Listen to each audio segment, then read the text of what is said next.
എന്നെയും മോളെയും പറ്റിച്ചു എന്നുള്ളതിനൊപ്പം തന്നെ നമ്മൾ ആരും എക്സ്പെക്ട് ചെയ്യണുണ്ടായിരുന്നില്ല. കോടതിയിൽ കൊടുക്കുന്ന ഡോക്യുമെൻസും സാധാരണ അങ്ങനെ ആരും ചെയ്യുന്ന കാര്യമല്ലല്ലോ. അതും ഹൈക്കോടതിയിൽ തെളിവായിട്ട് കൊടുക്കുന്ന ഡോക്യുമെൻസിൻ്റെ ഉള്ളിൽ കള്ളത്തരം കാണിക്കുക,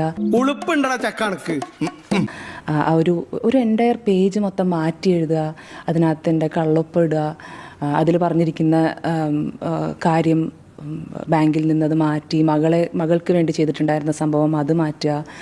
ശരിക്കും പറഞ്ഞാൽ ആ കുഞ്ഞിനെയും അവളുടെ ഭാവിക്ക് വേണ്ടി ചെയ്തതും അവിടെയും പറ്റിക്കലുണ്ടായിരിക്കുകയാണ്, എന്നെയും പറ്റിച്ചിരിക്കുകയാണ്. ഞാൻ ഈ ഒരു എഗ്രിമെൻറ്റിൻ്റെ വിശ്വാസത്തിലാണ് ഈ ഡിവോഴ്സിന് പുറത്ത് വന്നത്. അപ്പോൾ എന്നെയും പറ്റിച്ചിട്ടുണ്ട്, മകളെയും പറ്റിച്ചിട്ടുണ്ട്. ഇപ്പോൾ അവസാനം ഹൈക്കോടതിയെയും പറ്റിച്ചു എന്നുള്ള ഒരു അവസ്ഥയാണ്.